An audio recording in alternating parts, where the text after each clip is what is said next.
Hi friends, good morning, good afternoon, good evening. कैसे हैं आप लोग? आई होप कि बहुत ही अच्छे होंगे।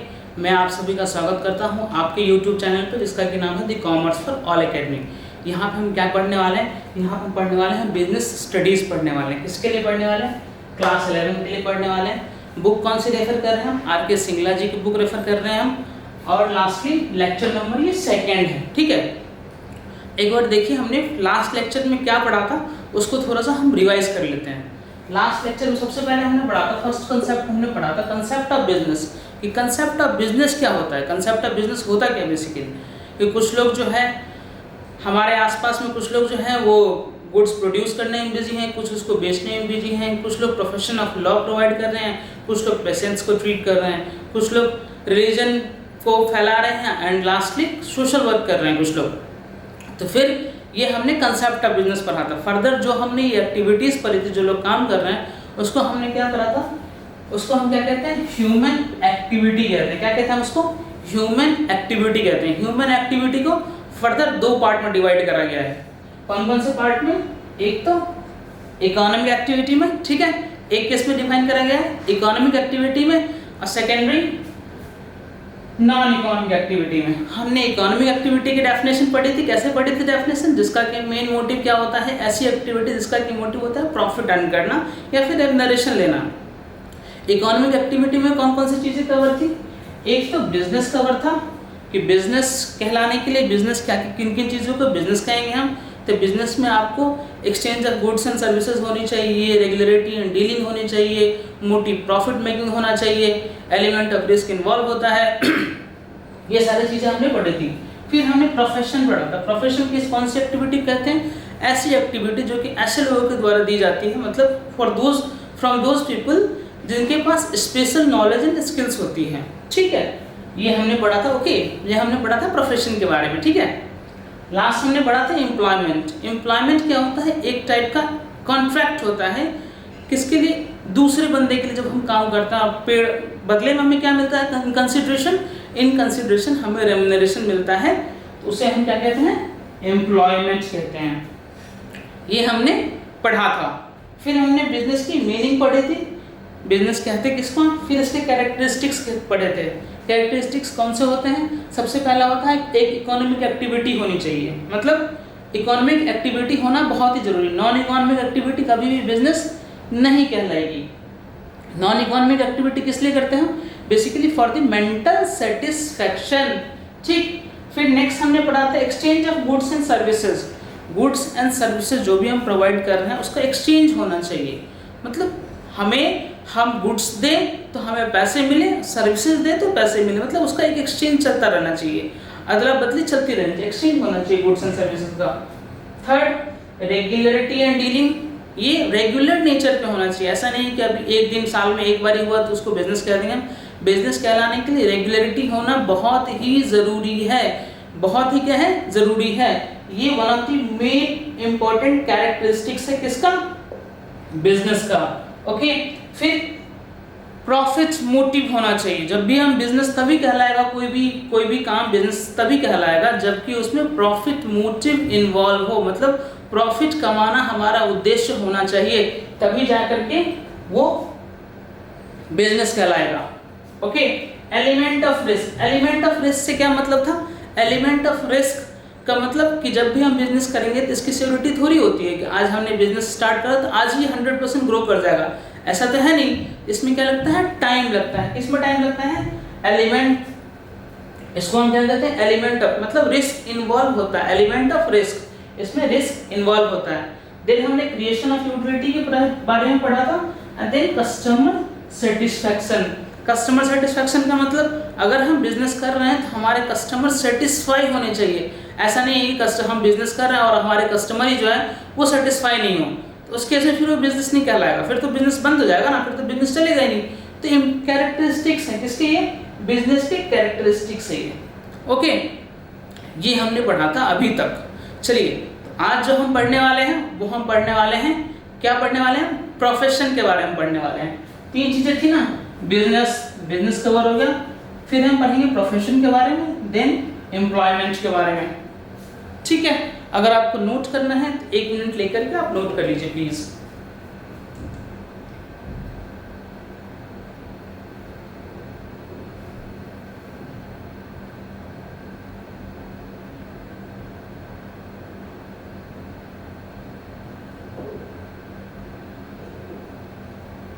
आई होप कि आपने ये नोट कर लिया होगा। Okay, shall we move further? Okay fine, ठीक है चलिए।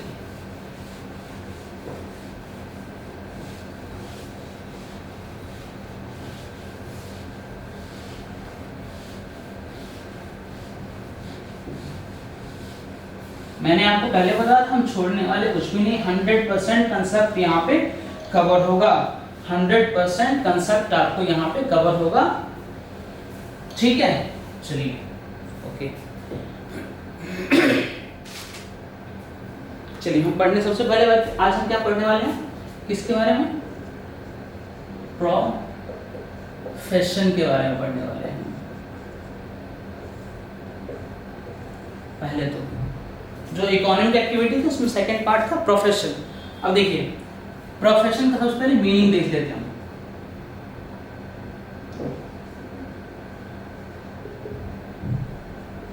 मीनिंग क्या कहते हैं हम मीनिंग में, प्रोफेशन में? It refers to that economic activity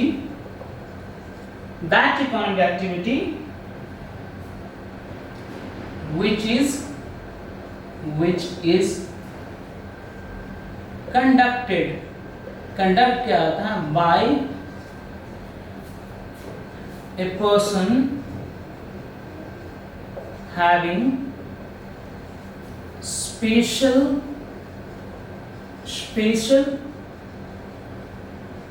knowledge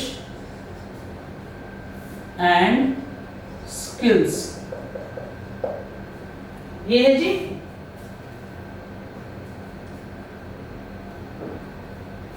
and further which is impartially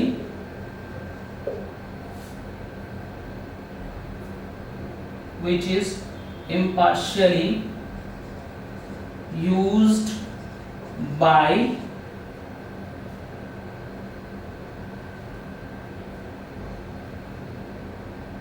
which is impartially used to serve the different sections of society। Okay ठीक है, एक बार ये डेफिनेशन देख लीजिए आप। इट रेफर्स टू किसको? That economic activity. कौन सी इकोनॉमिक एक्टिविटी होनी चाहिए? That economic activity which is conducted by person having special knowledge in skills and which is impartially used to serve, मतलब सर्विस देना होता है अलग अलग सेक्शंस ऑफ सोसाइटी के लोगों को। ये होता है इसका मीनिंग। फिर वेबस्टर डिक्शनरी जो है, वेबस्टर डिक्शनरी ने क्या बोला है? Profession is that occupation in which one professes to have acquired specialized knowledge which is used either in instructing, guiding and advising others. Webster dictionary के हिसाब से डेफिनेशन क्या है? प्रोफेशन क्या होता है? which one professes मतलब which professes to have specialized knowledge। Profession के लिए क्या होना चाहिए? स्पेशलाइज्ड नॉलेज एंड स्किल्स होनी चाहिए। स्पेशलाइज्ड नॉलेज एंड स्किल्स का मतलब क्या है कि जैसे कि मैं चार्टर्ड अकाउंटेंट हूँ तो मेरे पास क्या है? टैक्सेशन की स्पेशलाइज्ड नॉलेज है, स्किल्स है, ठीक है। which is used इस्तेमाल किया जाता है किसके लिए? इंस्ट्रक्टिंग मतलब किसी को इंस्ट्रक्ट करने के लिए, एडवाइस करने के लिए। एडवाइस का मतलब कि किसी कोई मेरे पास आता है, suppose income tax return file करवाने के लिए, और उसका हाउस प्रॉपर्टी का इनकम है फॉर एग्जांपल, आप समझ लीजिए। या फिर ऐसे मैं बोलूँ, अगर मैं डॉक्टर होता, फॉर एन एग्जांपल अगर मैं डॉक्टर होता तो मेरे पास कोई पेशेंट आता कि सर मुझे ये प्रॉब्लम है, तो मैं उसको एडवाइस कर पाता, ठीक है जी आप ये मेडिसिन ले लो तो आपकी ये प्रॉब्लम जो है ठीक हो जाएंगी, ठीक।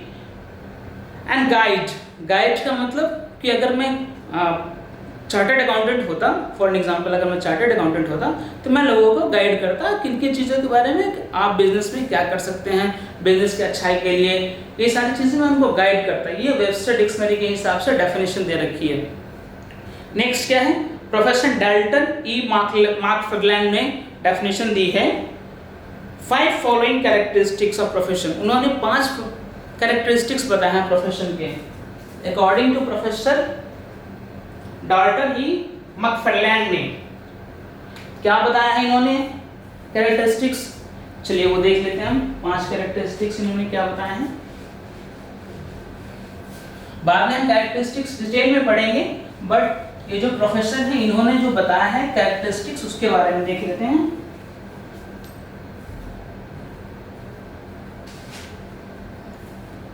पहला कैरेक्टरिस्टिक्स इन्होंने बताया है कैरेक्टरिस्टिक्स, प्रोफेसर ने बताया, प्रोफेसर डाल्टन ने क्या क्या बताया है। सबसे पहला existence of body, existence of body of specialized knowledge and techniques। अब एग्जिस्टेंस ऑफ बॉडी, बॉडी का मतलब कोई ऐसी संस्था होनी चाहिए, कोई ऐसी संस्था होनी चाहिए जिसके जो कि स्पेशलाइज्ड नॉलेज, जैसे कि all India institute of medical science, ठीक, ये एम्स हो गया। उसके बाद IIM है, इंडियन इंस्टीट्यूट ऑफ मैनेजमेंट, ठीक, IIT है, इंडियन इंस्टीट्यूट ऑफ टेक्नोलॉजी। ये सब क्या है, स्पेशलाइज्ड बॉडी है। दी ICAI, the institute of chartered accountants of India, ये सारी चीजें क्या है, बॉडी है स्पेशलाइज्ड नॉलेज की। स्पेशलाइज्ड नॉलेज एग्जिस्टेंस के लिए ये एग्जिस्ट करती है, स्पेशलाइज्ड नॉलेज एंड टेक्निक्स के लिए बॉडी एग्जिस्ट करती है। नेक्स्ट इन्होंने क्या कहा है, दूसरा formalized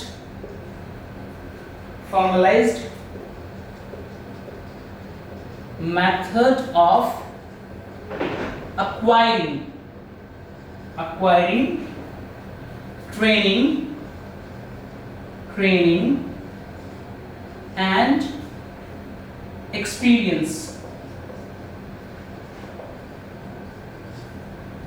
फॉर्मलाइज्ड मेथड, यहाँ पे क्या है, यहाँ पे ध्यान आपको बताना चाहूंगा मैं, फॉर्मलाइज्ड मेथड। फॉर्मलाइज्ड मेथड का मतलब एक डिफाइंड मेथड होना चाहिए, किसके लिए, ट्रेनिंग एंड एक्सपीरियंस के लिए। अगर मैं एग्जांपल दूं तो जो बच्चे CA कर रहे हैं उनको 3 साल की ट्रेनिंग से जाना पड़ता है, गुजरना पड़ता है, 3 साल की उनको ट्रेनिंग लेनी पड़ती है।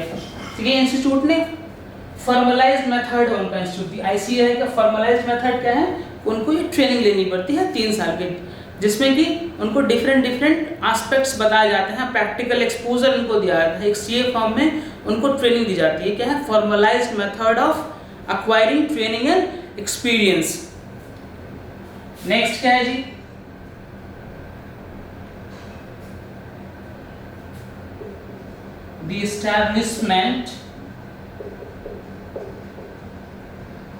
the establishment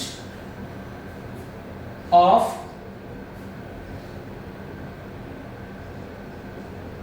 representative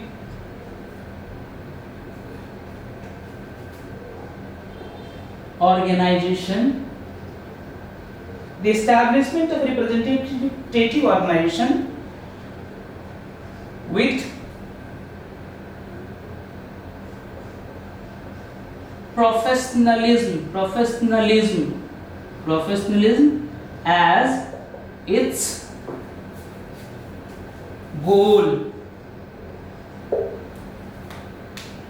अब देखिए मैं ICAI का एग्जांपल फिर से लूंगा। द एस्टैब्लिशमेंट है ICAI रिप्रेजेंटेटिव ऑर्गेनाइजेशन है, किसका, CA लोगों का, कि CA लोग क्या करते हैं, प्रोफेशनल कंप्लीट प्रोफेशनल होते हैं वो, ठीक है। प्रोफेशनलिज्म एज इट्स गोल, गोल क्या है ICAI का, ICAI का गोल है एक अच्छा चार्टर्ड अकाउंटेंट हमारी इंडस्ट्री को या हमारी सोसाइटी को देना। तो इनका ये बेसिकली मेन गोल है। क्या है ये? मेन गोल है ये, ठीक है, मेन गोल है ये। नेक्स्ट क्या है? दी formation of ethical codes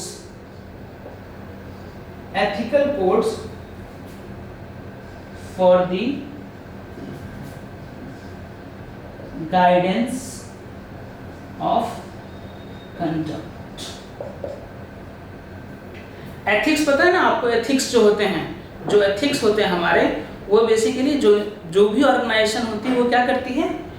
code होता है इनका, स्पेशल कोड होता है। जैसे कि अगर आप ICA करेंगे, मान लीजिए आप अगर 12th के बाद अगर CA प्रोफेशन में जाना चाहते हैं, दैट्स वेरी गुड। जब आप उसमें जाएंगे तो आपको पढ़ाया जाएगा कि प्रोफेशनल एथिक्स क्या होती है, कोड्स क्या होते हैं, कि कौन कौन सी चीज़ें आपको करनी है।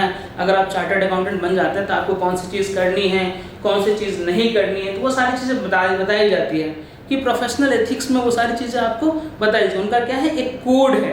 क्या है? उन्होंने एक कोड डिफाइन कर रखा है, आपको जो कंडक्ट करना है अपना प्रोफेशन इसी कोड में रहकर करना है। ऐसा नहीं कि आप कुछ इलीगल वगैरह करेंगे, तो उन्होंने एक डेफिनेट कोड दे रखा है इसके लिए। ओके, एंड लास्टली जो है हमारा due regards for the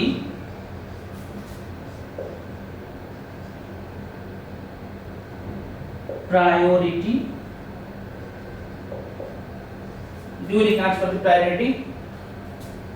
of service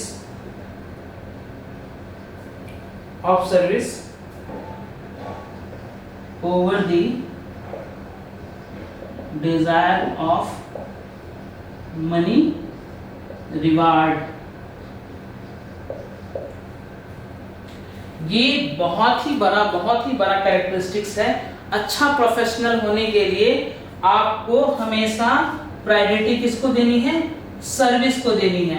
आपको मनी से ज़्यादा बढ़ के आपको क्या करना है? प्रोफेशनल होने के लिए आपको मनी से ऊपर आपकी सर्विसेज को आपको मनी से ऊपर देख के चलना है।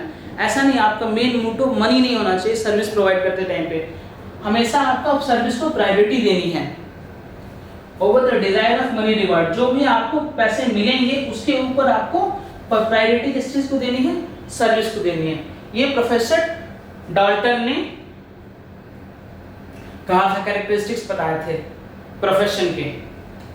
अकॉर्डिंग टू प्रोफेसर डाल्टन ये कैरेक्टरिस्टिक्स थे। क्या कहते हैं? Existence of body of specialized knowledge and techniques, formalized method of acquiring training and experience, the establishment of representative organization with profession as its goal, and चौथा क्या था?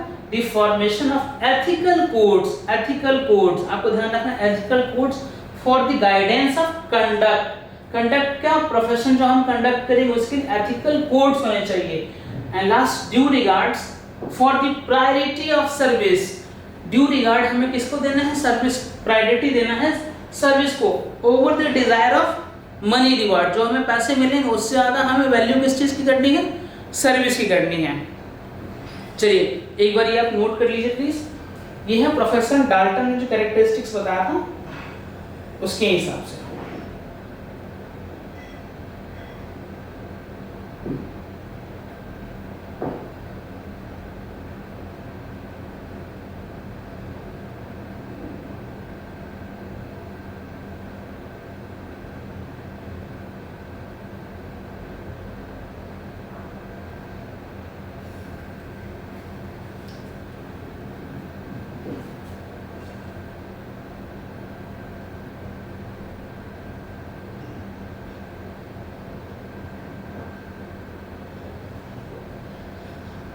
अब देखिए, अब जो ये आपने नोट डाउन कर लिया होगा, नेक्स्ट हम मूव फॉर करते हैं।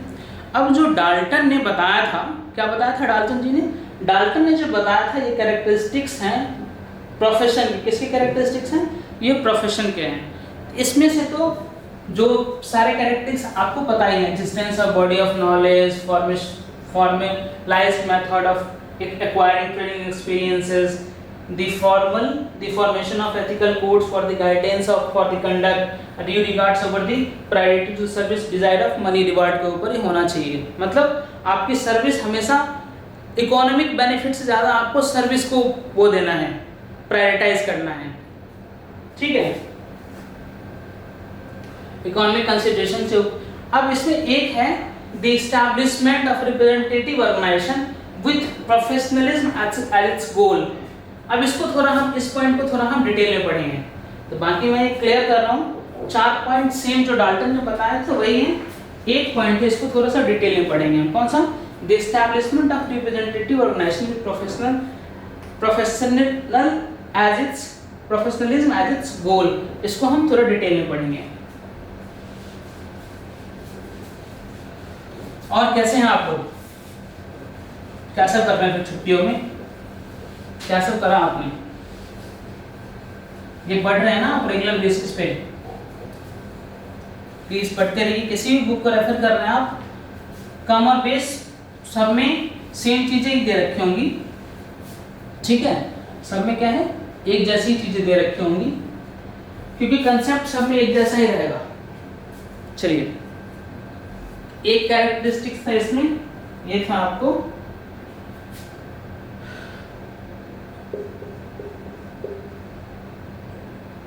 establishment of representative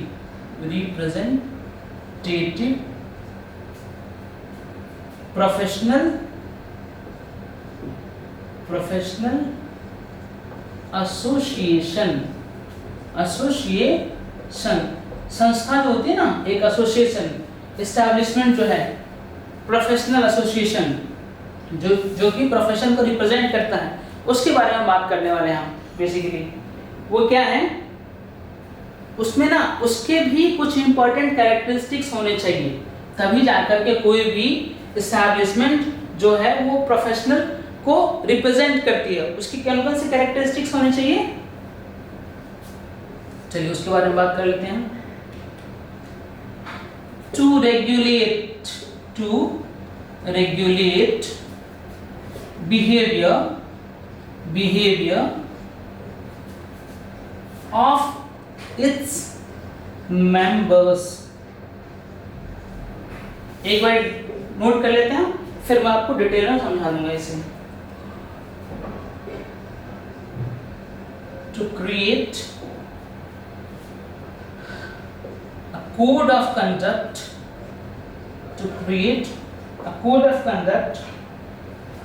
for the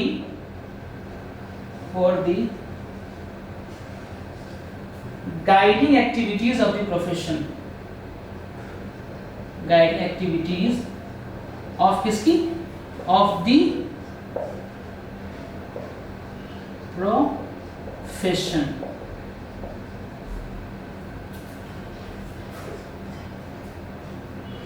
To build up and promote, to build up and promote the images of its members as professional।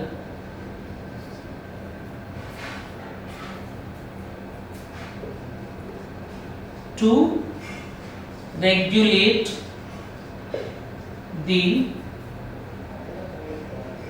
entry to profession।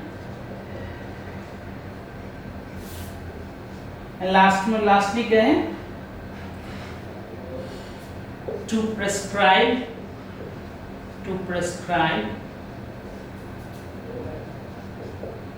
minimum qualification, ये हम characteristics पढ़ रहे हैं profession का, जिसमें कि वन ऑफ द कैरेक्टरिस्टिक्स था establishment of representative professional association. ये इसको क्या क्या करना चाहिए, इसके बारे में पढ़ रहे हैं हम। इसके क्या कैरेक्टरिस्टिक्स होना चाहिए, रिप्रेजेंटेटिव एस्टैब्लिशमेंट के कौन कौन से कैरेक्टरिस्टिक्स होने चाहिए। Minimum qualification of its members. चलिए एक बार डिटेल में देख लेते हैं हम। अब देखिए, ये एक बार आप नोट डाउन कर लीजिए प्लीज।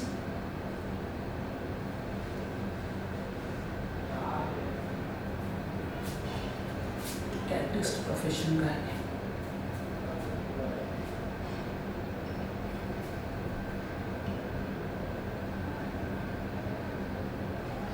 अब देखिए, टू रेगुलेट मतलब बताना, बिहेवियर ऑफ इट्स मेंबर, ये बेसिकली अपने मेंबर्स के बिहेवियर को रेगुलेट करेंगे।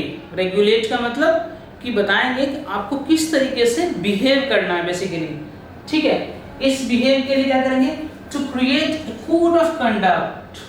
अ कोड ऑफ कंडक्ट करेंगे कि मान लीजिए कोई चार्टर्ड अकाउंटेंट है, उसके लिए कोड ऑफ कंडक्ट है कि प्रोफेशनल एथिक्स में कोड ऑफ कंडक्ट दे रखा है, आपको कहीं पे भी अपना जो आपका नेम वगैरह है उसका एडवर्टीजमेंट आपको ऐसे सच किसी भी दूसरे के शादी विवाह में नहीं करना है इस तरीके से। तो वो उस या फिर किसी भी जो दूसरा चार्टर्ड अकाउंटेंट है उसके जो भी क्लाइंट्स हैं उसको सॉलिसिट नहीं करना है आपको। तो ये क्या कर रखा है, अगर आप ऐसा करते हैं, फिर अगर आप ऐसा करते हैं तो आपके लिए जो है आपके ऊपर कार्रवाई की जाएगी। गाइडिंग एक्टिविटीज ऑफ प्रोफेशन, किसके लिए, गाइडिंग एक्टिविटीज ऑफ प्रोफेशन को जो है आपको मान लीजिए ऑडिट रिपोर्ट देना है तो आपको ट्रू एंड फेयर देना है। अगर आपको कुछ दिक्कत लगती है तो आपको क्वालिफाई करना है रिपोर्ट को, उसको आपको बताना है कि क्या क्या दिक्कत आपको आई है जब आप किसी भी ऑर्गेनाइजेशन का ऑडिट कर रहे थे। तो build up banana and promote मतलब प्रमोट करना। प्रमोट किसको करना, इमेजेस ऑफ इट्स मेंबर्स, अपने जो मेंबर्स हैं सीए हैं, यहाँ पे मैं जो भी एग्जांपल ले रहा हूँ वो आईसीआई का ले रहा हूँ, तो जो भी सीए हैं उसके इमेजेस को बनाना क्या, एज ए प्रोफेशनल। ये आईसीआई क्या करती है, इमेज बिल्डअप करती है, उसको प्रमोट भी करती है कि चार्टर्ड अकाउंटेंट जो है basically they are the best and they are only qualified to give the audit reports, ठीक है। फाइनेंशियल ऑडिट रिपोर्ट जो है सिर्फ और सिर्फ वही दे सकते हैं। ये आपको क्या करती है, आईसीआई इमेज बिल्डअप करती है, उसको प्रमोट भी करती है। To regulate the entry to profession. अब एंट्री टू प्रोफेशन का मतलब क्या है, एक तरीका होना चाहिए जिससे कि जैसे मान लीजिए कि आईसीआई ने सीपीटी करा हुआ है, अगर आप सीपीटी का एंट्रेंस क्लियर करेंगे तभी जाकर के आपको सीए में जो है सीए कोर्स में एंट्री मिलेगी। तो इन्होंने क्या करा, एंट्री को रेगुलेट करा है। Next, to prescribe minimum qualification for its members of its members, मतलब प्रेस्क्राइब करना मिनिमम क्वालिफिकेशन। जो हमारे सीए हैं, जो क्वालिफाइड चार्टर्ड अकाउंटेंट हैं, सिर्फ वही ऑडिट रिपोर्ट पे साइन कर सकते हैं। ऐसे जैसे कि मान लीजिए मैं सेमी क्वालिफाइड चार्टर्ड अकाउंटेंट हूँ तो मैं नहीं कर सकता। मिनिमम क्वालिफिकेशन क्या है, सीए होना चाहिए, ठीक है। ये है मिनिमम क्वालिफिकेशन अपने मेंबर्स का। ये तो चलिए इसके कैरेक्टरिस्टिक्स हो गए।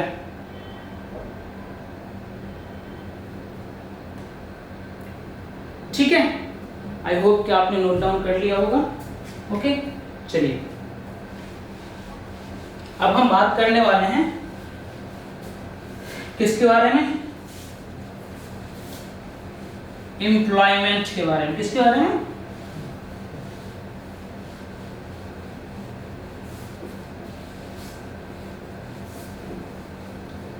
अब हम बात करने वाले हैं एम्प्लॉयमेंट के बारे में। इकोनॉमिक एक्टिविटी तीन थी ना, तीन कौन कौन से थी इकोनॉमिक एक्टिविटी, पहला बिजनेस, दूसरा प्रोफेशन एंड थर्ड एम्प्लॉयमेंट। अब हम बात करेंगे किसके बारे में,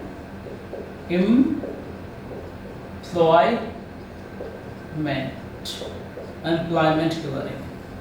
देखिए बहुत ही अच्छा सब्जेक्ट है बिजनेस स्टडीज, अगर आप इसको अच्छे से पढ़ लेते हैं तो आपको आने वाले टाइम में इतना हेल्प करेगा जिसका कि आप अंदाज़ा भी नहीं लगा सकते हैं। ठीक है, इसको थोड़ा सा ध्यान से पढ़िए, बहुत अच्छा सब्जेक्ट है बिजनेस स्टडीज।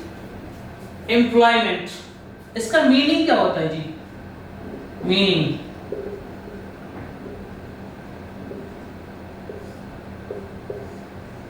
मीनिंग क्या होता है इसका? एम्प्लॉयमेंट का मीनिंग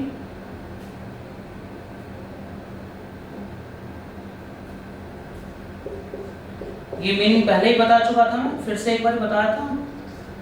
एम्प्लॉयमेंट रेफर्स, देखिए सारी इकोनॉमिक एक्टिविटी है तो सब में एक लाइन तो ये है, employment, profession, a business, refers to that economic activity under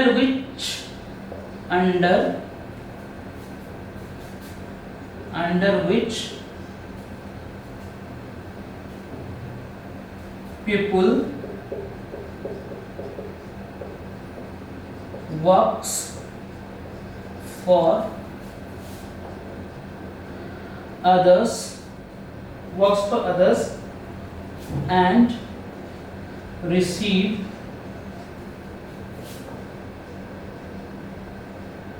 remuneration thereof। अब क्या है? ऐसी इकोनॉमिक एक्टिविटी, कैसी economic activity? That economic activity under which people works for, किसके लिए? दूसरों के लिए काम करते हैं, अंडर ए कॉन्ट्रैक्ट बेसिकली। ठीक है, under a contract and receive remuneration. क्या मिलता है हमको? रेम्यूनरेशन मिलता है। एम्प्लॉयमेंट होने के लिए क्या चीज जरूरी है? इकोनॉमिक एक्टिविटी होना चाहिए, दूसरे के लिए काम करना चाहिए एंड उनको रेम्यूनरेशन मिलना चाहिए। ठीक है, अब एम्प्लॉयमेंट किस किस टाइप की हो सकती है? परमानेंट भी हो सकती है, पार्ट टाइम भी हो सकती है, कैजुअल भी हो सकती है। ठीक है, एम्प्लॉयमेंट किस किस टाइप की हो सकती है? एम्प्लॉयमेंट टाइप कौन कौन सी हो सकती है? परमानेंट हो सकती है, permanent. Next part time,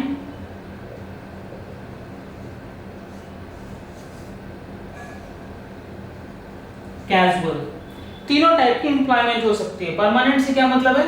permanent से मतलब ये है कि आपने किसी बंदे को एम्प्लॉय, मतलब आपने किसी के साथ कॉन्ट्रैक्ट करा है कि हम आपको परमानेंट एम्प्लॉय रख रहे हैं। जैसे कि गवर्नमेंट में क्या होता है, जिस बंदी की गवर्नमेंट जॉब लगती है वो वहाँ का परमानेंट एम्प्लॉय हो जाता है कि जब तक वो नहीं छोड़ना चाहे गवर्नमेंट उसको, अगर उससे कोई गलती वगैरह नहीं होती तो उसको एसेस निकालते नहीं है। प्राइवेट ऑर्गेनाइजेशंस में क्या होती है, वो भी एम्प्लॉयमेंट परमानेंट देते हैं, कॉन्ट्रैक्ट में देते हैं, बट वो कभी भी आपको हटा सकते हैं। बट गवर्नमेंट के केस में ऐसा नहीं होता है।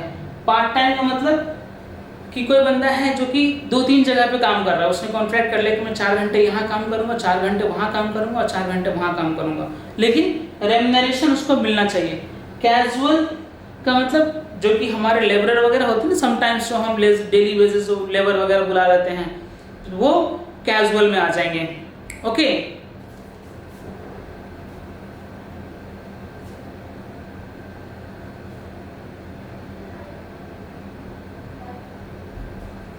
परमानेंट एंड टेम्पररी भी कह सकते हैं। टेम्पररी भी होता है एम्प्लॉयमेंट। ठीक है, टेम्पररी का मतलब कुछ समय के लिए, 1 महीने के लिए, 2 महीने के लिए, 3 महीने के लिए टेम्पररी हो, परमानेंट नहीं है, परमानेंट नेचर का नहीं है। ये तो टाइप एम्प्लॉयमेंट का टाइप हो गया। अब रेम्यूनरेशन की बात करते हैं हम। रेम्यूनरेशन किस किस वे में मिल सकता है? Salary and wages. जो वेजेस होती है, फैक्ट्री में जो लेबर्स काम करते हैं उनको क्या मिलता है? वेजेस मिलता है, मजदूरी मिलती है। जो वाइट कॉलर एम्प्लॉइज होते हैं उनको क्या मिलता है? सैलरी मिलती है। बेसिकली दोनों एक ही चीज़ है, salary and wages, but remuneration के टाइप में इसको सैलरी एंड वेजेस अलग अलग कह सकते हैं आप।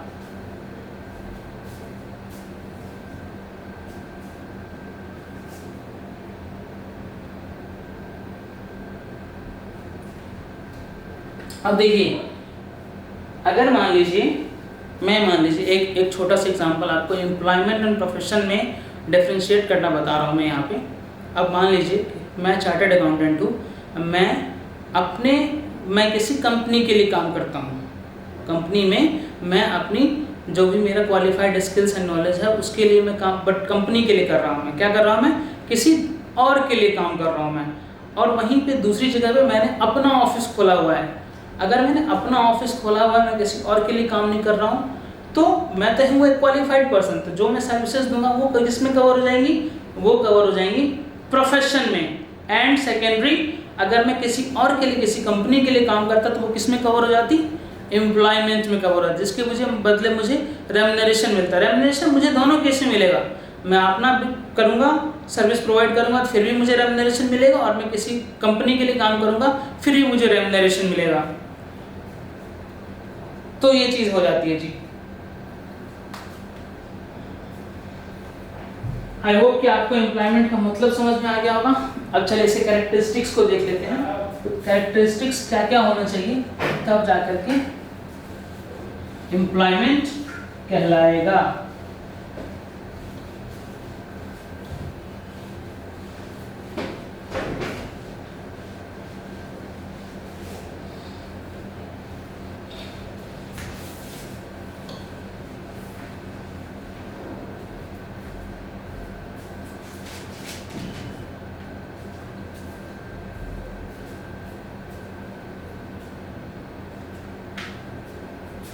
अब देखिए कैरेक्टरिस्टिक्स ऑफ एम्प्लॉयमेंट।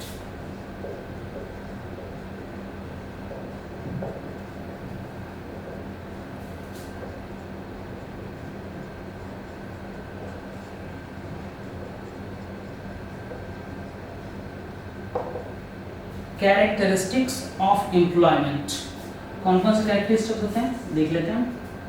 पहला,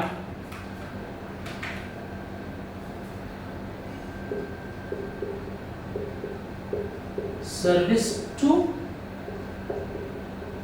अदर्स। एक बार लिख लेते हैं, फिर डिटेल में आपको मैं क्लियर करवा दूंगा।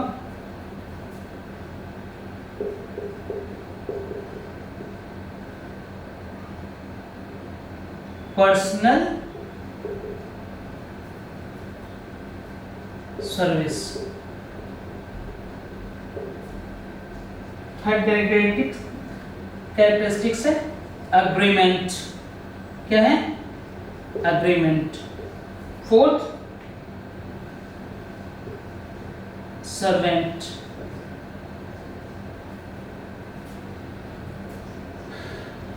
No need of capital. ठीक, no risk. And lastly, nature of employer। ये कैरेक्टरिस्टिक्स हैं किसके, एम्प्लॉयमेंट के। अब देखिए सर्विस टू, सबसे पहला है कैरेक्टरिस्टिक्स है सर्विस टू अदर्स, मतलब दूसरों के लिए काम करना। अगर मैं खुद के लिए करूंगा, अपना काम करूंगा, मान लीजिए कॉमर्स फॉर ऑल अकेडमी मेरा प्लेटफॉर्म है, मैं इसके लिए सर्विस दे रहा हूँ, यहाँ पे मैं पढ़ा रहा हूँ, तो मैं क्या कर रहा हूँ, प्रोफेशनल एक्टिविटी कर रहा हूँ। बट इसी जगह पे मैं अगर किसी, मान लीजिए कोई सी बड़ी ऑर्गेनाइजेशन है टीचिंग के, अगर मैं उसके साथ जुड़ जाता तो वहाँ पे मैं अगर सर्विस प्रोवाइड करता उनके लिए, तो क्या होता मेरा वो, फिर वो मेरा एम्प्लॉयमेंट हो जाता। ठीक है, ओके। पर्सनल सर्विस मतलब जो एम्प्लॉय है वो खुद ही जाके काम करेगा। मतलब मान लीजिए मैं किसी कंपनी से जुड़ा हुआ हूँ तो मुझे ही जाना पड़ेगा, मैं अपने बदले अपने दोस्त को या फिर अपने भाई को नहीं भेज सकता हूँ कि तू जा करके सर्विस दे करके आ जा, तू जा करके वहाँ पे काम कर ले। ऐसा नहीं हो सकता है एम्प्लॉय के केस में, एम्प्लॉयमेंट के केस में। उस हमेशा मुझे पर्सनली ही जाना पड़ेगा। जिस बंदे से, अगर मैं एम्प्लॉयड हुआ हूँ तो मैं ही जा करके वहाँ पे काम करूँगा। Third, agreement. हमेशा एम्प्लॉय होने के लिए क्या होना चाहिए, एम्प्लॉयमेंट होने के लिए अग्रीमेंट, कॉन्ट्रैक्ट के अंदर ही तो काम करते हैं हम। हमेशा जब भी आप देखते हैं किसी कंपनी में, अगर आप इंटरव्यू के लिए जाएंगे फ्यूचर में, जब आप ग्रेजुएशन वगैरह आपका कंप्लीट हो जाएगा तो आप इंटरव्यू के लिए जाएंगे तो आपसे ना एक एग्रीमेंट साइन करवाएंगे। उस एग्रीमेंट में सारी बातें लिखी होंगी कि आपको लीव कितनी मिलेगी, आपका रेम्यूनरेशन कितना मिलेगा, आपका पीएफ कितना मिलेगा, पीएफ कितना कटेगा। तो सारी चीज़ें जो है उस जो एग्रीमेंट है उसमें सारी चीज़ें कवर होंगी, एक एक करके सारी चीज़ें कवर होंगी। फिर सर्वेंट, जो एम्प्लॉय होता है वो क्या होता है, सर्वेंट होता है। वो अपने मास्टर्स के ऑर्डर को फॉलो करता है कि उन्होंने जो बताया है मुझे वही काम करना है अकॉर्डिंग टू अदर्स। अगर उन्होंने बोल दिया कि तुम्हें आज डेटा एंट्री करनी है तो आपको डेटा एंट्री ही करनी है, तो मतलब आप एज ए सर्वेंट हुए। Next, no need of capital. जब भी हम एम्प्लॉयमेंट में आते हैं तो हमें अपना कैपिटल, अपने पैसे लगाने की कोई ज़रूरत नहीं है, अपना पैसे लगाने की कोई भी ज़रूरत नहीं है। हम जाते हैं, काम करते हैं वहाँ पे और हमें उसके बदले रेम्यूनरेशन मिलता है, तो हमें अपने कैपिटल इन्वेस्ट करने की कोई ज़रूरत नहीं है। नो रिस्क, नो रिस्क देखिए एक रिस्क तो है इसमें, अगर आप प्राइवेट ऑर्गेनाइजेशन में काम करते हैं तो एक रिस्क इसमें ये है कि आपकी जॉब जा सकती है, बट यहाँ पे नो रिस्क से ही मतलब है अगर आप बिजनेस करते या फिर प्रोफेशन करते तो यहाँ पर रिस्क होता कि आपके पास कस्टमर्स आएंगे या नहीं आएंगे, या फिर अगर आप मान लीजिए अगर आप डॉक्टर होते तो आपके पास पेशेंट आएंगे या नहीं आएंगे। मान लीजिए मैं चार्टर्ड अकाउंटेंट होता तो लोग मेरे पास कंसल्टेंसी की सर्विसेज लेने के लिए आएंगे या नहीं आएंगे। बट अगर मैं किसी कंपनी के साथ जुड़ा हुआ हूँ और एम्प्लॉय हूँ तो मेरे पास ये रिस्क नहीं है कि मेरे पास लोग आएंगे या नहीं आएंगे, मेरे पास काम आएगा और मैं अपना काम करूँगा। Nature of employer, nature of employer से क्या मतलब है, एम्प्लॉयर का नेचर या तो प्राइवेट हो सकता है या फिर ये पब्लिक कंपनी हो सकती है या फिर प्राइवेट कंपनी हो सकती है, कोई सा भी इस्टेब्लिशमेंट हो सकता है, रिकॉग्नाइज्ड बॉडी ऑफ लॉ का कोई सा भी इस्टेब्लिशमेंट हो सकता है, वो नेचर हुआ एम्प्लॉयमेंट का। तो अगर आपको अगर कैरेक्टरिस्टिक्स याद करनी हो तो कैसे याद करेंगे, मैंने एक एग्रीमेंट किया अपनी पर्सनल सर्विस के लिए जो कि मैं दूसरों को दूंगा, ठीक है, जहां पे मैं एज ए सर्वेंट काम करूंगा लेकिन मुझे उसमें कैपिटल की कोई रिक्वायरमेंट नहीं है, कोई भी रिस्क नहीं है, चाहे नेचर ऑफ एम्प्लॉयर कुछ भी हो। ये आपकी स्टोरी लाइन बन गई, इसको आप याद रखेंगे तो आपको कैरेक्टरिस्टिक्स ऑफ एम्प्लॉयमेंट याद रहेगा, ठीक है। चलिए, वेरी गुड। अब हम एक बार डिफरेंस देखेंगे, किस किस में डिफरेंस देखेंगे। अगर आप नोट करना चाहते हैं तो एक बार नोट डाउन कर लीजिए please. Service to others, personal service, agreement, servant, no need of capital, no risk, nature of employment. तो मैंने यहाँ पे एक स्टोरी लाइन आपको बताई है कि मैंने एक एग्रीमेंट करा अपनी पर्सनल सर्विस के लिए जो कि मैं दूसरों को दूंगा, जहाँ पे मैं एज ए सर्वेंट काम करूँगा, ठीक है, जिसमें कि मुझे कोई कैपिटल लगाने की ज़रूरत नहीं है और कोई रिस्क भी इन्वॉल्व नहीं है, चाहे वो एग्रीमेंट में नेचर ऑफ एम्प्लॉयर कुछ भी हो। तो ये आपकी स्टोरी लाइन बन गई और आप इससे कैरेक्टरिस्टिक्स ऑफ एम्प्लॉयमेंट याद रख सकते हैं।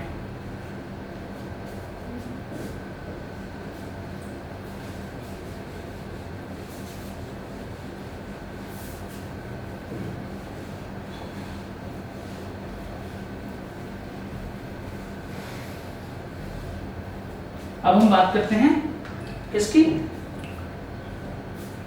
डिफरेंसेस की।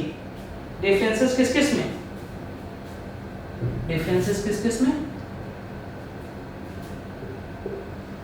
बिजनेस में,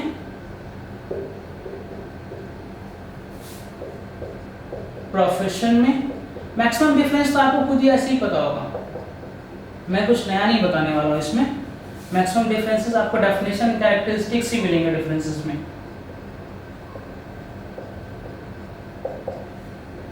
अब देखिए बेसिस, डिफरेंस का बेसिस क्या रहेगा।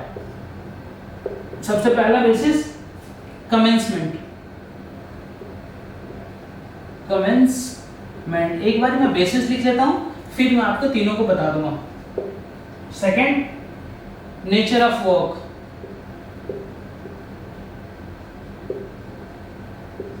Nature of work. Third, investment.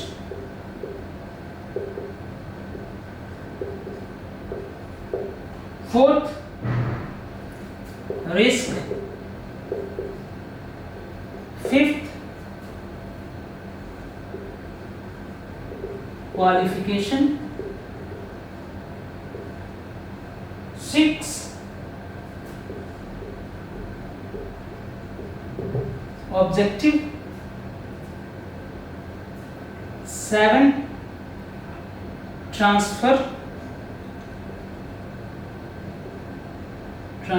of interest, 8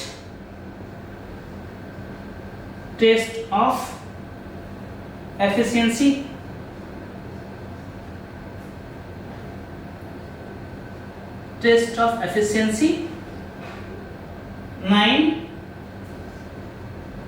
code of conduct। एक बार ये बेसिस लिख लीजिए आप, फिर मैं आपको बताता हूं।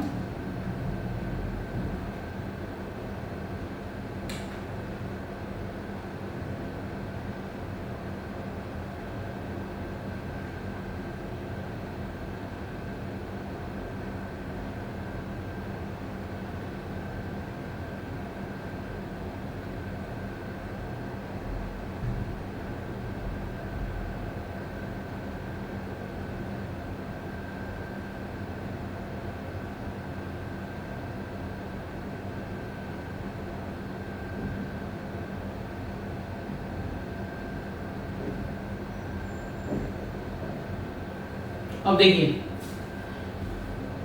बात करेंगे हम इसके बारे में। सबसे पहले था कमेंसमेंट। अब जब बिजनेस कमेंसमेंट होगी, बिजनेस की जो कमेंसमेंट होगी, प्रोफेशन एंड एम्प्लॉयमेंट। बिजनेस की कमेंसमेंट कब होगी? अगर कोई लीगल फॉर्मेलिटी है, मान लीजिए कोई बिजनेस है, मैं दिल्ली में कोई बिजनेस करवाना चाहता हूँ, तो मुझे शॉप एंड एस्टैब्लिशमेंट में रजिस्ट्रेशन लेना होगा। मान लीजिए कोई कंपनी खोलना चाहता हूँ, तो मुझे कंपनी एक्ट में, कंपनीज में मुझे रजिस्टर कराना पड़ेगा। एमसीए पे मुझे रजिस्टर कराना पड़ेगा। एमसीए होता है मिनिस्ट्री ऑफ कॉर्पोरेट अफेयर्स, उसमें मुझे रजिस्टर करवाना पड़ेगा बिजनेस स्टार्ट करने के लिए। प्रोफेशन के लिए क्या है? अगर मेरे पास मतलब अप्रूव्ड जो बॉडी है, सर्टिफाइड बॉडी, वही मुझे अप्रूव करेगी, तभी जा करके मैं अपना प्रोफेशन स्टार्ट कर सकता हूँ। कैसे जी? इसका एग्जांपल है ये कि मान लीजिए मैं सीए बन गया और मैं अपनी प्रैक्टिस करना चाहता हूँ। तो प्रैक्टिस करने के लिए मुझे क्या है कि इंस्टीट्यूट को बताना पड़ेगा कि मैं प्रैक्टिस करना चाहता हूँ। वो मुझे लेटर भेजेंगे कि हाँ आप प्रैक्टिस कर सकते हो, तभी मैं जाकर के प्रैक्टिस कर पाऊंगा प्रोफेशन में। एम्प्लॉयमेंट कमेंसमेंट होने के लिए क्या चाहिए? एम्प्लॉयमेंट कमेंसमेंट होने के लिए मेरे पास वो कॉन्ट्रैक्ट होना चाहिए या फिर ऑफर लेटर होना चाहिए, अपॉइंटमेंट लेटर होना चाहिए। तभी जाकर के जो है ऑफर लेटर में एक्सेप्ट करूंगा तो मुझे अपॉइंटमेंट लेटर मिलेगा और तभी जाकर मैं एम्प्लॉयमेंट कमेंस कर सकता हूँ। ठीक, ये तो पहला होगा कमेंसमेंट ऑफ बिजनेस की। कमेंसमेंट बेसिस था, इसमें बिजनेस के लिए क्या चाहिए मुझे? सर्टिफाइड, कोई भी अगर लॉ वगैरह है उसमें रजिस्ट्रेशन वगैरह लेना है तो लेने के बाद ही बिजनेस कर सकता हूँ मैं।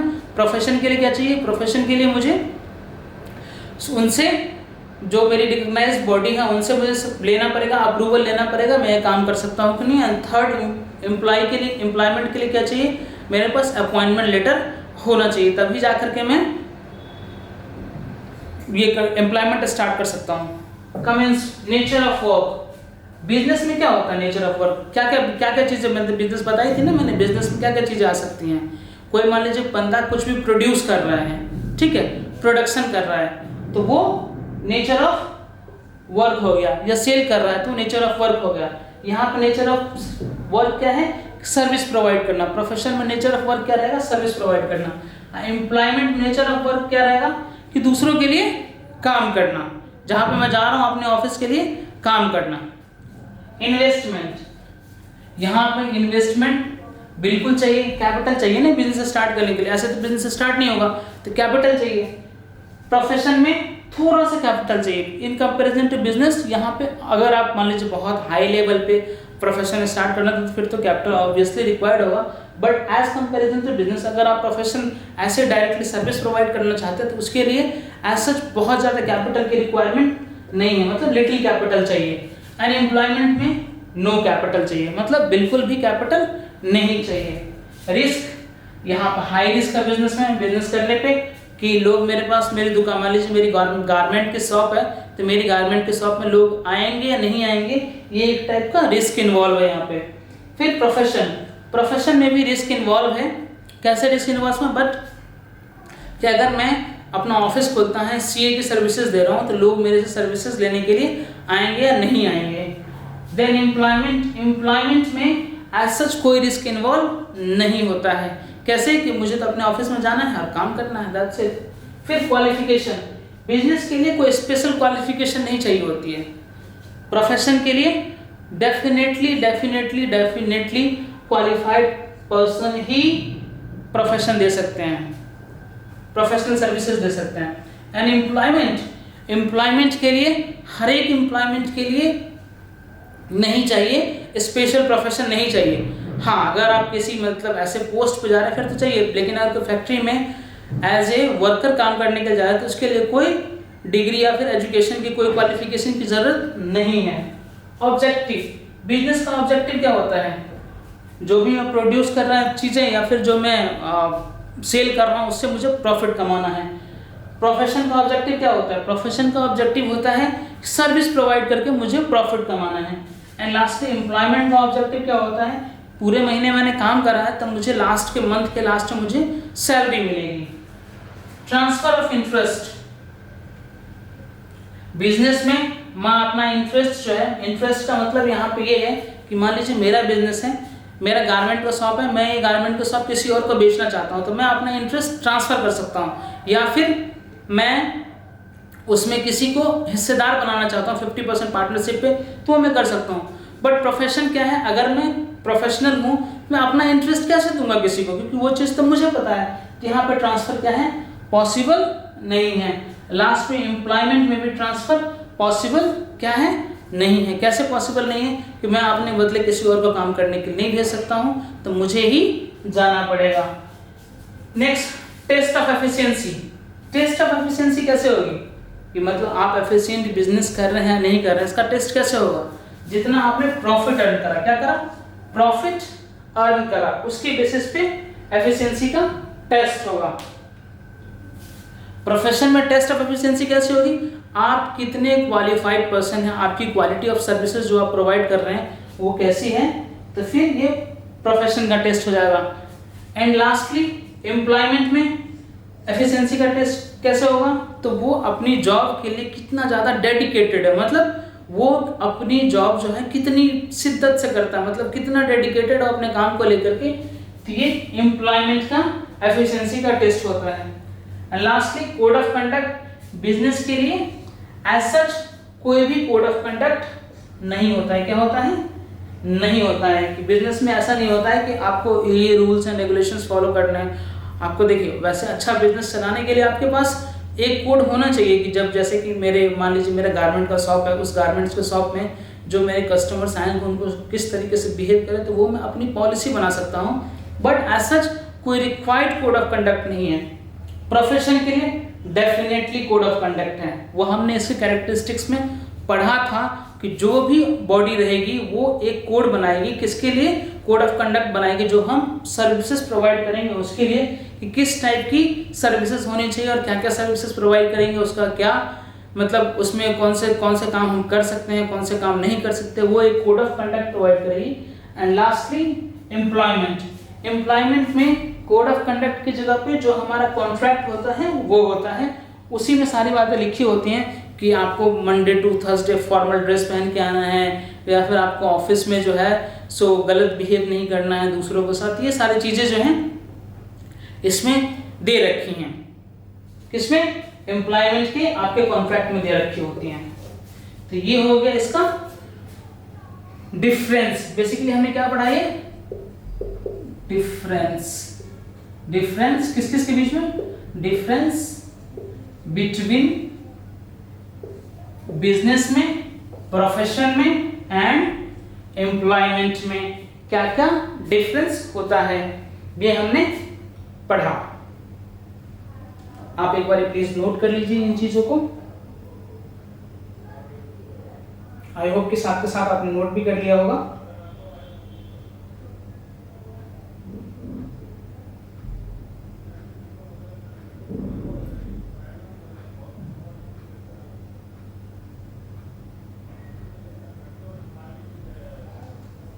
चलिए तो आज लेक्चर को थोड़ा समअप करते हैं, नेक्स्ट क्लास में हम पढ़ेंगे, इससे आगे हम नेक्स्ट क्लास में पढ़ेंगे। ठीक है, आज इस क्लास का लेक्चर को हम समअप करते हैं। तो हमने यहाँ पे क्या क्या पढ़ा एक बार थोड़ा सा देख लेते हैं। सबसे पहले हमने जो रिकैप कर देता हूँ उस लेक्चर का।